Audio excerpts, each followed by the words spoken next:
Hi, good evening, everyone. Thank you very much for joining me again. And today I have wonderful news.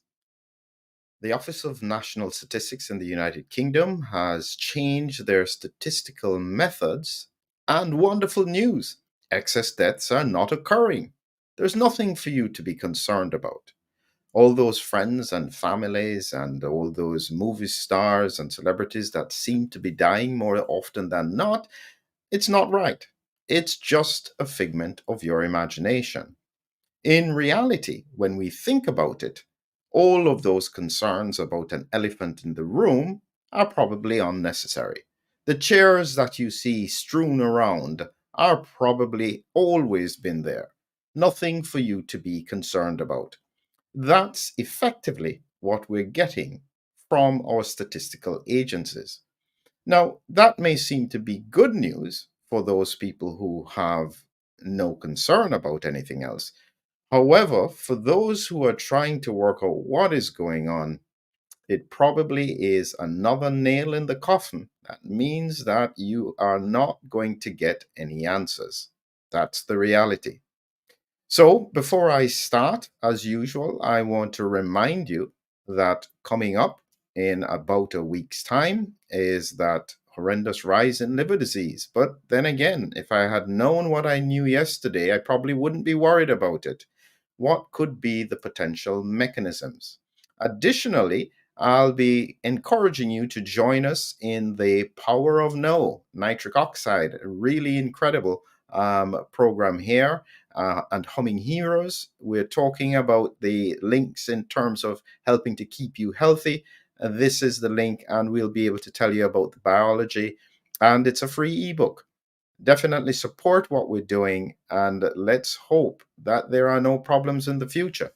But in the interim, the work continues. So, what exactly am I referring to when I speak about these excess deaths, and what have they done to change it?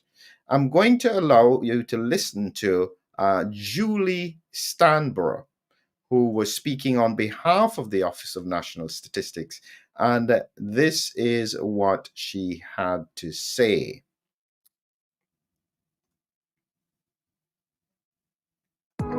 During and since the coronavirus pandemic, we've generally seen more people die than we'd expect.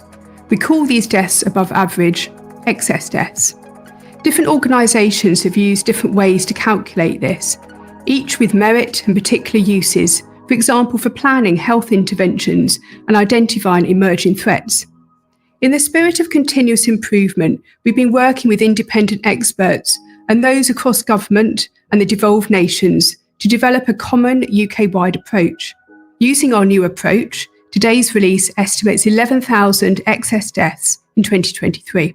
While this is lower than our previous estimate, our new method accounts for the growth and ageing of the population. These are key factors in understanding how many deaths we'd expect to see and whether the number of deaths is below or above this estimate. Looking more closely at the last months of 2023, there were actually negative excess deaths, meaning fewer deaths than average being registered.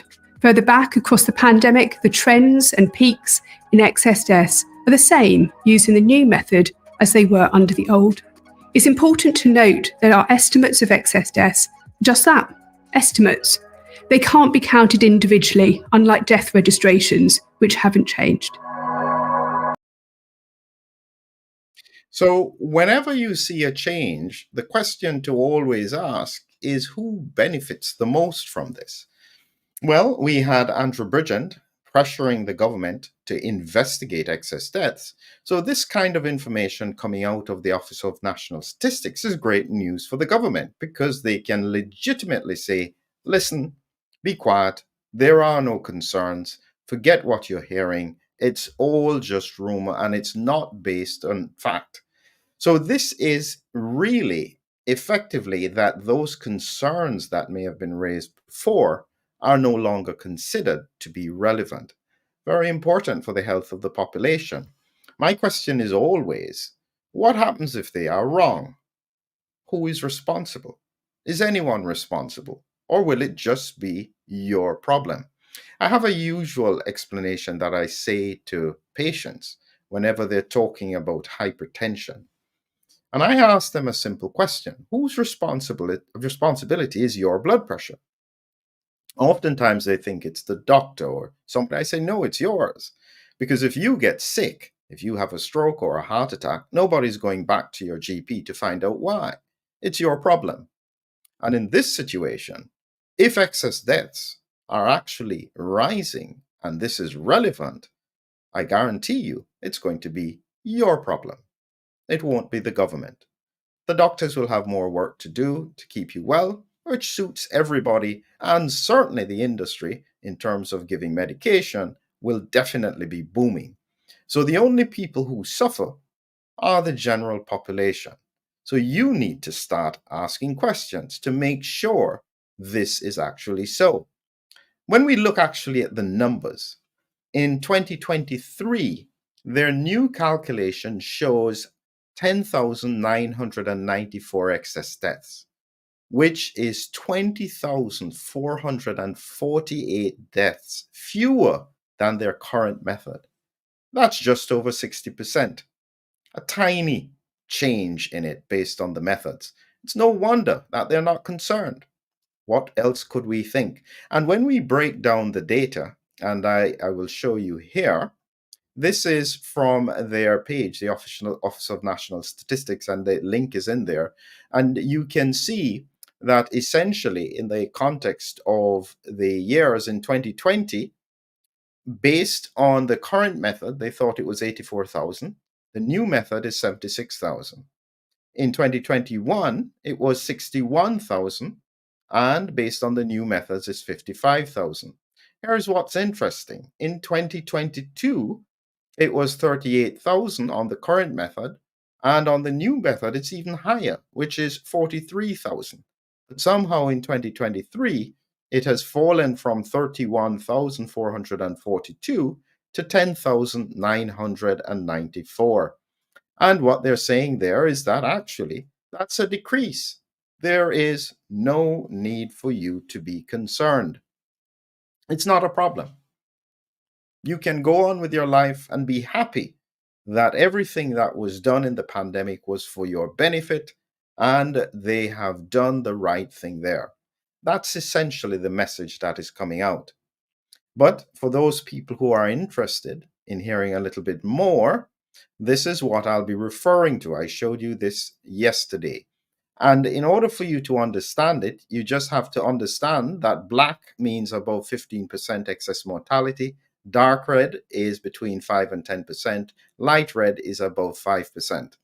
So when we look at this image here, the conditions that stand out are here: heart failure, cirrhosis of the liver, ischemic heart disease. This is 2020 all the way down to 2023. And when we look at 2022, it is not surprising the numbers were up. These three were the big beasts in the room, in that they caused most of the excess death, it seems, it would suggest from this data. The numbers are still high in 2023, but they seem to have come down somewhat. So maybe some of the figures are probably relatively accurate. But the main point is that whichever way you take it, if you have had significant excess deaths for 4 years, you shouldn't be just about at balance. You should be way below the normal, the trend. So, whichever way we take it, even if excess deaths are just about where they have been for the past 5 years, when so many people have already died, that is still a problem. But remember the reality. This is likely to be something that no government wants to talk about because it would reflect on them. Who benefits is always the question. Who is it that will gain the most from us ignoring any potential trends? And you have to remember, my question is not about necessarily saying this is what it is or this is what it is not. I'm just saying there is no room for error. And what I have found is that when there is no responsibility for errors, so meaning that if they were wrong, excess deaths were up and people were dying and we didn't try and mitigate, And those people who said, oops, and there is no consequence to it, you're guaranteed they have nothing to lose by making sure that you feel reassured whether or not that is the reality. We still have a long road ahead of us, and here is my warning. I've always been concerned about autoimmunity, and everything I speak about is in that paradigm. If autoimmunity is occurring, and we know it occurs with the infection, we also know that it occurs around vaccination. But we're hoping that it's tiny, small numbers. But let me give you a warning.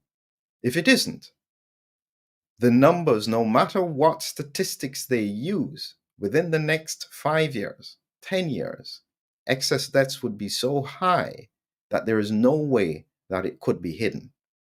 If we don't acknowledge problems, there is no opportunity to mitigate. Have a good evening until we speak again.